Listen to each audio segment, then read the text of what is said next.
మోషే కూడా ఒక ఐగుప్తుడిని చంపేశాడు. ఇరిగిన అలిగిన హృదయానికి, మనిషికి శరీరము, గర్వము ఎప్పుడు కూడా శరీరమే శత్రువు. మీ ఆత్మకు శరీరము శత్రువు. ఈ శరీరము గర్వములోకి దూసుకుపోతూ ఉంటారు. స్థిరముగా మంచి జీవితము జీవించాలి అంటే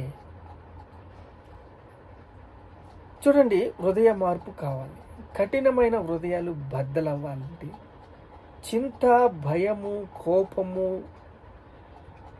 మీరు తొలగిపోవాలి అంటే మీకు ప్రార్థన అవసరము, ఓర్పు అవసరము, సహనము అవసరము. మత్తయి సువార్త 15:9 చూస్తే హృదయము నుండి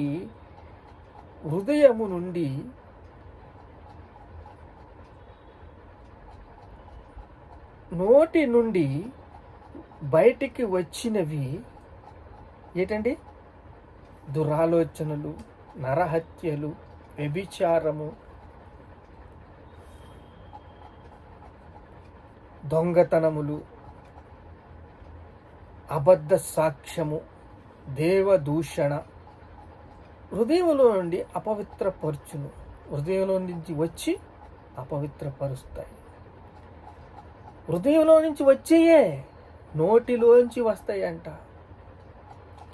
దురాలోచనలు, నరహత్య, వ్యభిచారము, వేశ్యాగ్రహములు, దొంగతనములు, అబద్ధ సాక్ష్యము, దేవదూషణ హృదయములో ఉండి అపవిత్రపరచును. మళ్ళీ హృదయంలోకి వెళ్ళి అపవిత్రపరుస్తాయి. అయ్యే నోటి నుండి వస్తున్నప్పుడు